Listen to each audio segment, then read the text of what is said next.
story you are about to hear is true. The names have been changed to protect the innocent. Fatima Cigarettes. Best of all, king-size cigarettes brings you Dragnet.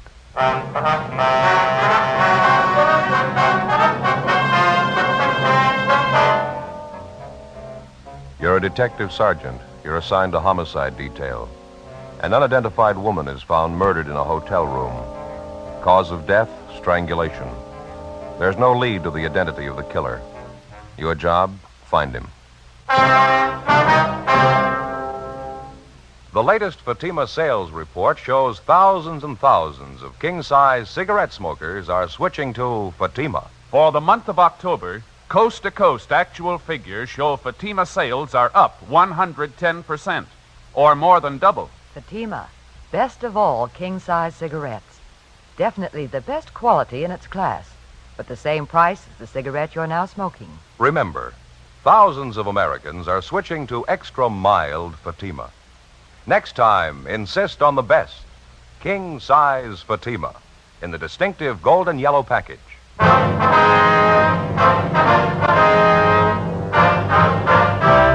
Dragnet, the documented drama of an actual crime. For the next 30 minutes, in cooperation with the Los Angeles Police Department, you will travel step by step on the side of the law through an actual case transcribed from official police files. From beginning to end, from crime to punishment, Dragnet is the story of your police force in action.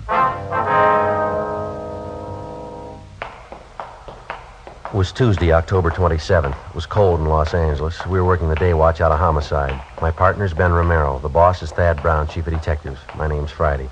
It was 1:35 p.m. when we got to the old Central Jail building, 3rd floor, the crime lab. How you doing, Lee? Hi, Ben. Joe? How's it going? Did you check the stuff yet? Yeah, most of it. Come on back here. Okay.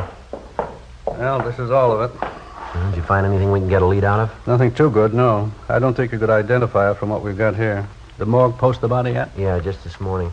How about fingerprints, Lee? They find any in that hotel room? No foreign prints, no. Dead end there. What about the woman's purse? Did it show anything? No chance. You can see the fabric here. Won't take a print. Yeah. Contents of the purse here, usual stuff. Mm-hmm. Comb, lipstick, keychain, 1 key on it, half pack of chewing gum, coin purse, a dime, 2 nickels in it. That's all of it. Yeah. According to the room clerk at the hotel, she had a wallet with her when she checked in. There's no sign of that, was there? Nope. No sign of it in the hotel room either. Checked everything. Is that the only piece of jewelry found on the body, that wedding ring there? Yeah, it's a cheap ring. No markings on it. No way of tracing it. About the only thing I can tell you, she was pretty well dressed. That's an expensive bag there. Yeah. Sure not a cheap dress either. Same for a coat and shoes. They cost some money, too. How about labels on any of that stuff? One on the coat. Yeah? You can see right here. Benwick Department Store, Los Angeles. Coat's fairly new. They might be able to give you something on it. Well, maybe. The people at the hotel, get anything there? Well, it could have been better, Lee. The woman checked in last night around 8 o'clock. She registered as John Ross and wife, L.A. Anyone see the man with her? No, nobody. Room clerk says the woman came in alone. She said her husband was out parking the car, so she registered for both of them. Mm-hmm. Clerk said he left the desk a few minutes after that. Figures the man must have come in sometime while he was gone. Nobody on duty at the desk after midnight. He could have left the hotel any time after that without being seen. She registered at 8 p.m. The coroner says she died about 10:30.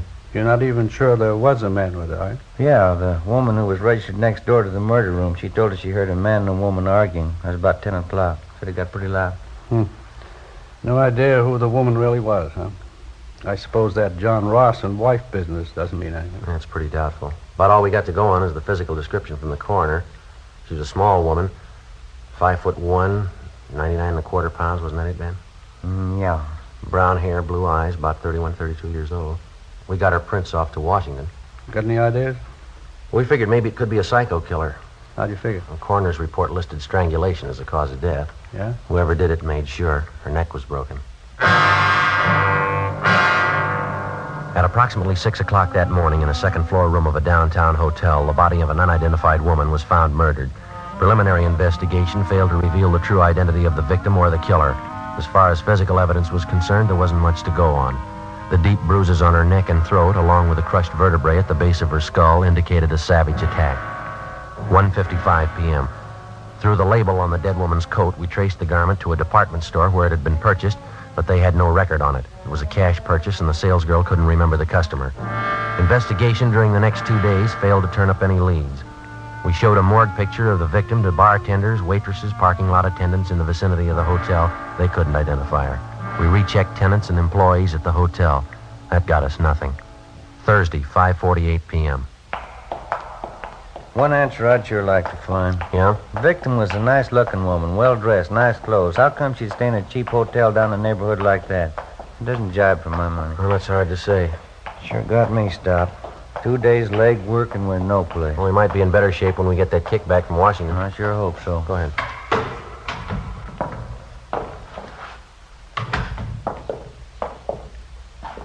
Hey, excuse me? Well, yes, sir. Can we help you? Well, no, I don't know. Guess that all depends. I'm waiting for a couple of detectives here. Well, who is it you wanted to see? A couple of detectives. Well, who are they? Well, it's pretty confidential, you know. I have to talk to them. They told me to see Friday and Romero. Ben Friday and Joe Romero, detectives handling the case. Well, yes, sir. I'm Joe Friday. This is my partner, Ben Romero. We're handling the case. What do you want to see us about? They said you were working on that murder case? That woman they found in the hotel? Yes, sir. That's right. That's so? I see your badges? Yes, sir. Here's our identification. Mm-hmm. Read about that murder in the paper, you know. You better come over here. Yeah. You're going to thank me for this. I got all you want to know about that murder. You mind telling us your name, sir? I don't mind. Al P. Morgan. I was a good friend of hers, you know. Used to work with her. You mean the dead woman? It's the same one.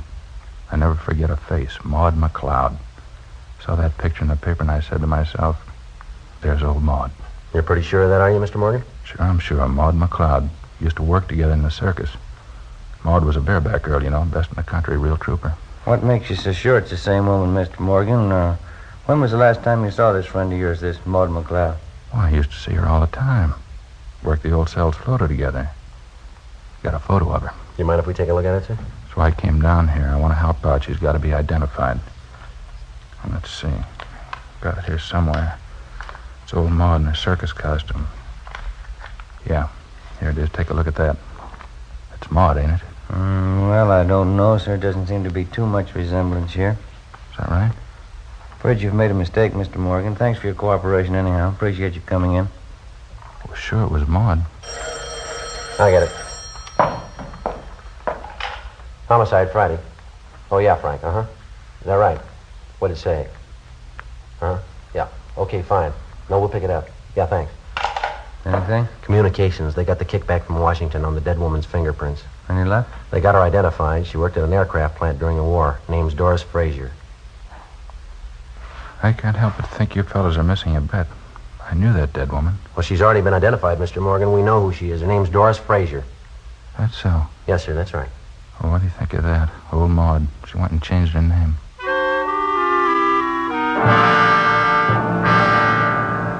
Thursday, 6:35 p.m. Ben and I went down the hall to communications and got a copy of the kickback from Washington.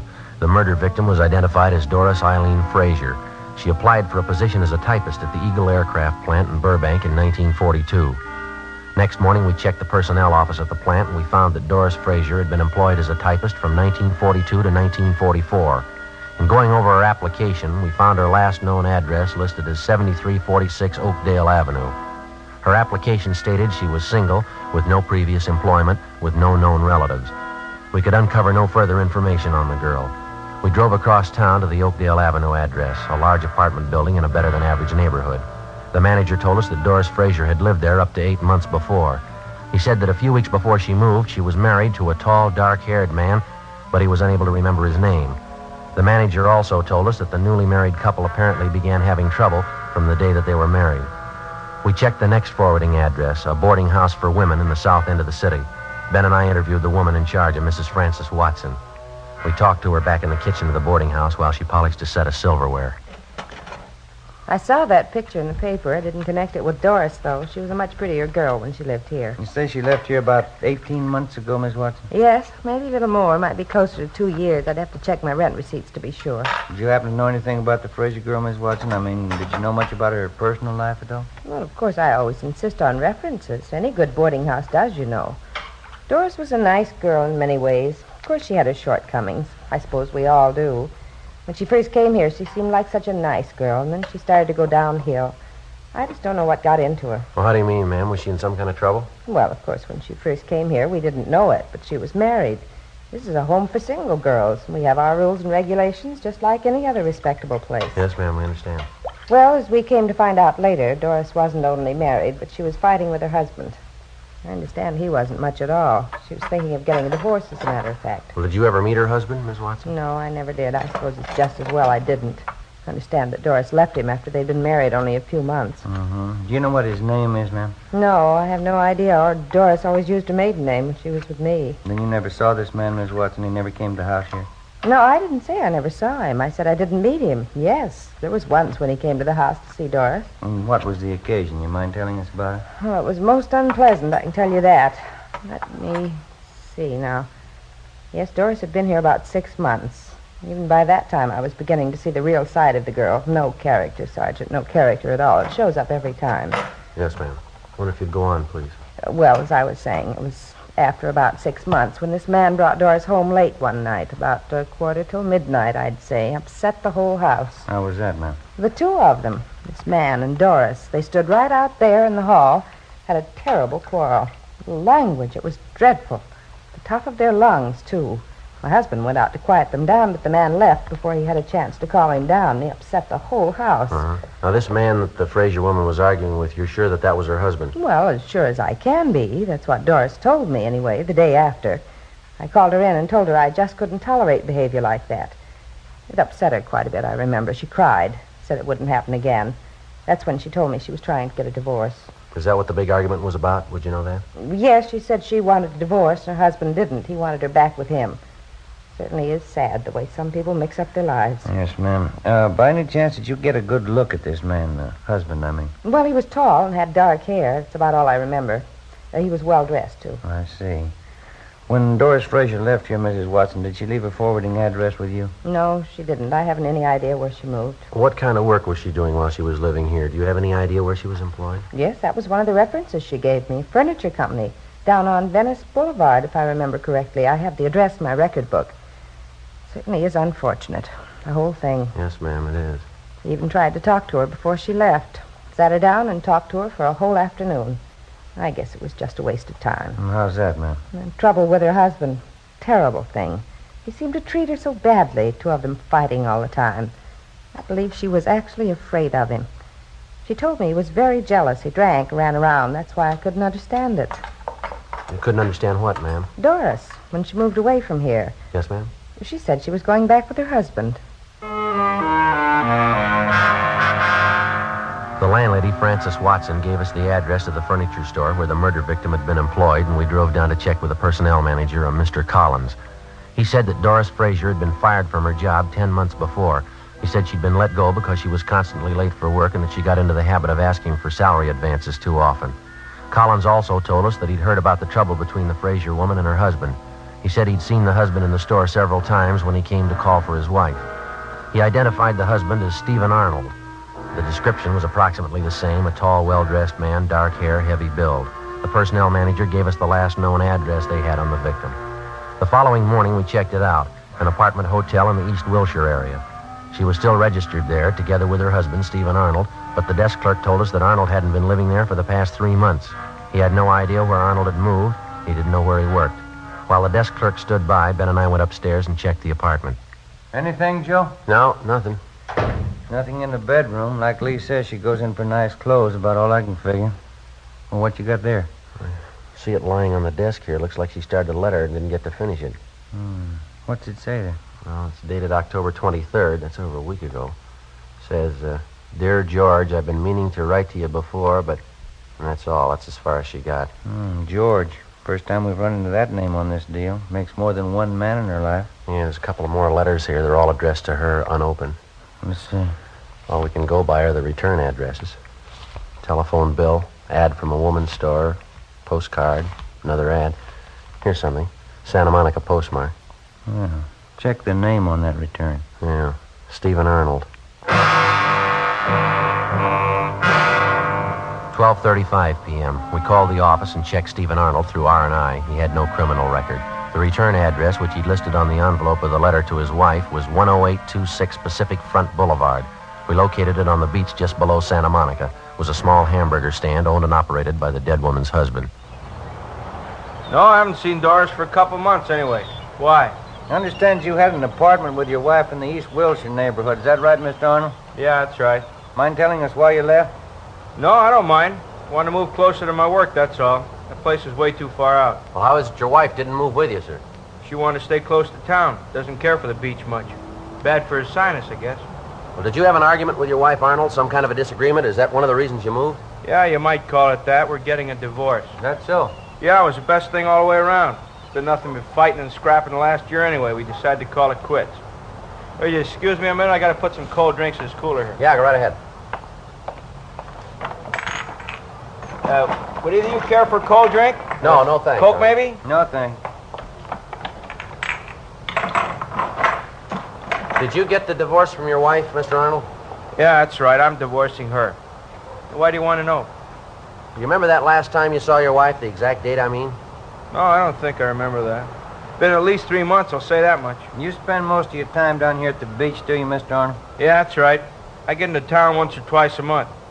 They sure you would like a Coke? No, I no wouldn't, thanks. thank you. Think I'll have one myself if you don't mind. Sure, I get a cold one here. Water sure is cold. How about last Tuesday night, sir? You happened to be in town that night? Oh, last time was 2-3 weeks ago anyway. Went in to see a show. I was working here last Tuesday night. Work every night except Monday. It's the only night I'm closed up. Uh-huh. Is there anyone who can vouch for that? I don't think I get this. Why do you want to know? Well, is there anybody who can vouch for you? Well, sure, half a dozen people anyway. A fellow runs a place next door, the guys in the rest of the stalls up and down the way here, they can all vouch for me. I work till 1 a.m., same as usual. Hey, just a minute. Hey, Vic! Vic! Yeah, Steve? Hop over here for a minute. Something I want to talk to you about. Yeah, just a minute. Okay, Vic, thanks. He'll be right over. Hey, you fellas want a cup of coffee or anything? No, I wouldn't. Like to have change for that cigarette machine, though, if you don't mind. Oh, sure.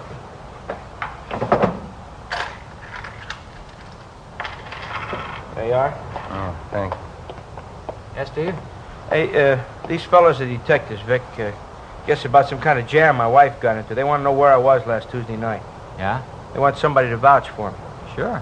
Did you see Mr. Arnold last Tuesday night? I was working next door. Steve was here all night.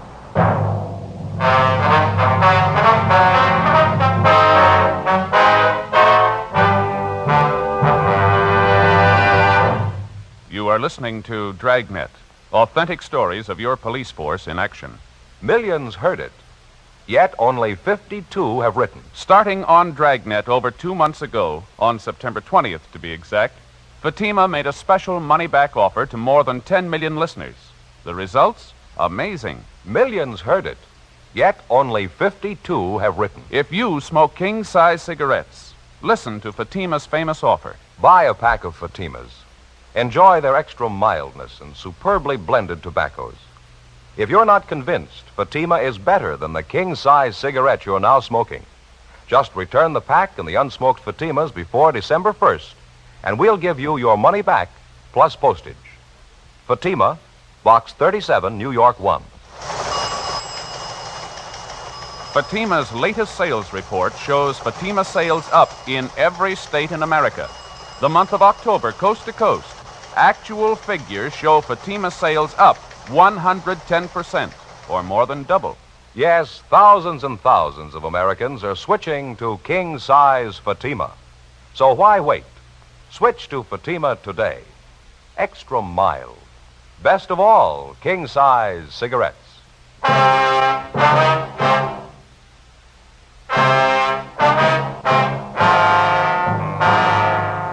Saturday, October 31st, 2 p.m. Ben and I checked with a dozen different concession operators in the neighborhood of Stephen Arnold's eating place. They all corroborated the fact that on the night his wife had met her death in a downtown hotel, Arnold had been working at his stand until 1 a.m. Despite all the previous indications that he might have been responsible for the murder of his wife, we had to eliminate him as a possible suspect. 2:20 p.m. On the way back into town, we stopped by the apartment hotel where Doris Fraser was living at the time of her murder. After checking further with the tenants and with the help in the building, we found out that the victim had been in the habit of eating most of her meals at restaurants in the immediate neighborhood. After some 2 hours of checking and running into 6 restaurants, we found a small coffee shop 4 blocks from the apartment building where one of the waitresses identified Doris Frazier's picture. Yeah, that's her, officer. Terrible picture, though. She looks so much older. About how often would you say Miss Frazier came in here, ma'am? Well, 3 or 4 times a week, I'd say. The bus stop's right out there on the corner. She'd usually have breakfast, then grab the bus and go to work. Some nights coming home from work, she'd stop in here for dinner. Nice girl, quiet. Did you get to know her at all, miss? I mean, did you happen to know any of her friends here in the neighborhood? No, as I say, she was a quiet person, not very talkative. Usually read while she was eating, book or magazine. Uh-huh. Did she ever come in here with anyone else? Do you know that? Yeah, quite a few times. She seemed to have a boyfriend. Of course, she was attractive, small, but real cute looking. Do you happen to know any of these men? No, I'm sorry, I don't. Any one of them in particular she came in with very often? Well, let's see. I think there was one, blonde, good dresser, kind of tall, good looking. They usually came in together for breakfast. How long ago was this, miss? Do you recall? Oh, I'd say up until a couple of weeks ago. I usually waited on him in the morning. That's how I happen to remember. I see. Did you ever happen to hear this man's name? Let me see. George, I think that was it, yeah. Would you happen to know if he lives in the neighborhood? No, sorry, I don't. Has this man been in here during the past week, do you know? Yes, he has. He came in for breakfast. What day was that? This morning. Before we left the coffee shop, we questioned the cashier who came up with the information that the man known as George usually left his car parked at the service station across the street. We left our card and asked the cashier to call us in case the suspect returned. At the service station, they also remembered the man known as George, but they told us he hadn't been in for the past month. They'd done some work on his car for him in the past, so they had a record of his license number. We called our DMV and found that the car was registered to a Carl Lucy in East Hollywood. 4:45 p.m. We drove out and interviewed Lucy at his home, but he came nowhere near the description of the suspect. He told us that he had purchased the car 6 weeks before from a man known as George Crane. He described Crane as tall, blonde, and well-dressed. From the bill of sale, we got Crane's address, a motel on East Manchester. The manager there told us that George Crane had moved a week before. He said that Crane had left no forwarding address, but he did remember where he worked. He was a driller in one of the oil fields down in Long Beach. We checked the oil company's personnel office downtown, but they were closed for the day. 6:18 p.m. We went back to the office and pulled the package on George Crane from R&I. Get anything on him? Yeah, he's got a record. Here's the package here. Yeah. Nothing very heavy. Drunk charge 2 years ago. Another one last year. Disorderly conduct. Resisting arrest. That's about all. Let's see. Yeah, description checks out all the way. You called the night office of that oil company, did you? Yeah, they couldn't tell us anything. Said call back first thing in the morning. Want to reach I it? got it, yeah. Homicide, Friday. Who? How's that, sir? Oh, yeah, sure. Yes, sir. No, sir, I'm afraid not. Yeah, thanks anyway. You bet. Yeah, goodbye. Well, that does it. Who was it? That guy who was in here the other day, you remember that Alfred P. Morgan or whatever it was? Oh, what did he want? Wanted to buy us a drink. He's celebrating. Huh? His old friend Maud, he just found her.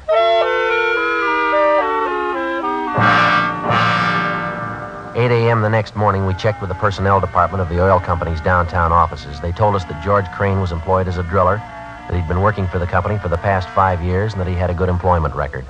They told us he was on the day shift and that he was scheduled to report for work on Rig 619 at the Long Beach field at 8 o'clock that morning. Ben and I got in the car, drove down to Long Beach, where we located the murder suspect, George Crane, at work in the field. Doris Frazier? No, I'm sorry, Sergeant. I don't think I know anybody by that name. How about Doris Arnold, Mr. Crane? Would you know anybody by that name? Arnold? No, I'm afraid not. What's it all about? You own a car, do you, sir? Yeah, that's it right over there, that dark sedan. Yeah. Have you had it long? Oh, I've had it a couple of weeks. Last one I had was giving me a lot of trouble. Did you trade it in? No, I sold it to a private party, fell out in Hollywood. You mind taking a look at this picture, Mr. Crane? Yeah. Doesn't look like anybody I know. Why, am I supposed to? We think you should, yes, sir. I don't think I'll follow you. Do you spend any time around the East Wilshire district, Crane? East Wilshire, you said? Yeah. No, I've probably been over there a couple of times. Not lately, though. How about the coffee shop on the corner of Gramercy and Marengo? You ever been in there? Not that I remember, no. Well, a waitress in that coffee shop and the cashier, too, they say they've got a pretty regular customer. He fits your description exactly. You sure you've never been in there? Well, I'm not positive. I wouldn't swear I've never been in the place. What's the difference, anyway? Well, how about that service station across the street from the coffee shop? You ever parked your car there? They ever do any work on it for you? Oh, say, I bet I know the place you're talking about. Yeah, I've been there quite a few times. Good station. They done some good jobs on the car for me. I remember it now. Well, then I guess you remember the coffee shop. Crane? Yeah, I think I do now. Right across the street from the station, that it? Yeah, that's right. Well, what do you want to know about it? When's the last time you were in there, Crane? Well, tell you the truth, I couldn't be sure. Well, we talked to a waitress in there yesterday. She said you were in that morning for breakfast. Do you remember that? She's way off the track on that one, I can tell you that. I wasn't near the place yesterday morning. Well, the cashier remembers you, too. She says you were in. How about it, Crane? Look, what difference does it make? What's this thing all about, anyway? You want to take another look at this picture? Well, I told you once, I don't know the woman. I never saw her before in my life. Why don't you give it some thought? Huh? I said, why don't you give it some thought? You remembered East Wilshire. You remembered the service station. You finally remembered the coffee shop. Maybe you can remember her if you I try. tell you, I don't know her. I never saw her in my... Look, let's go in the shed where we can hear each other, huh? All right.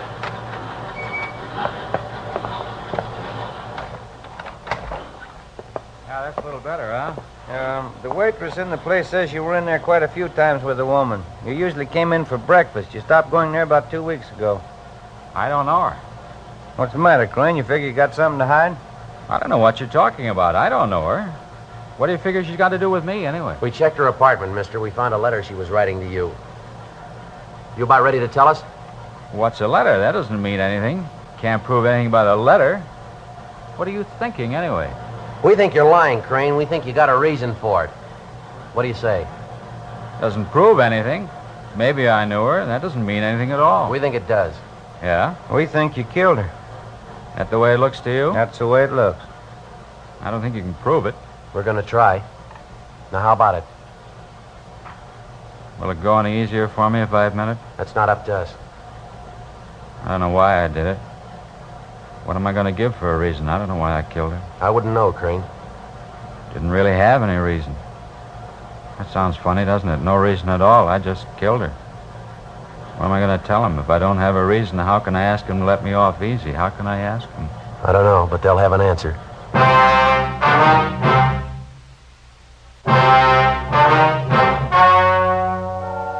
The story you have just heard was true. The names were changed to protect the innocent.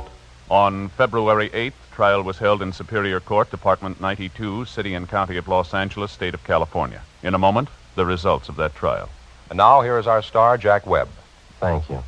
Friends, all of us on Dragnet sincerely hope that all of you enjoyed a happy Thanksgiving.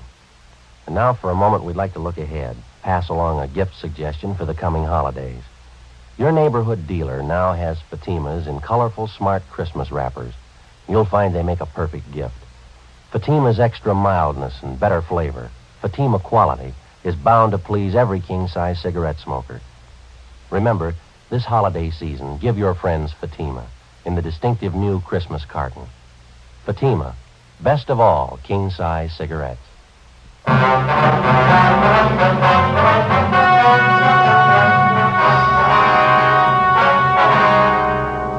George Martin Crane was tried and convicted in Superior Court of murder in the first degree. He is now serving a life term in the state penitentiary.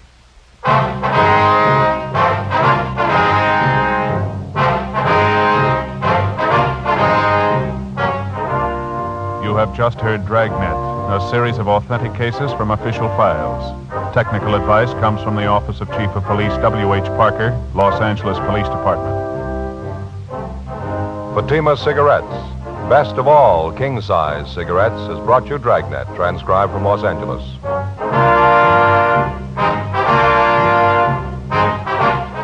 Next, Counter Spy fights international intrigue. Stay tuned to NBC.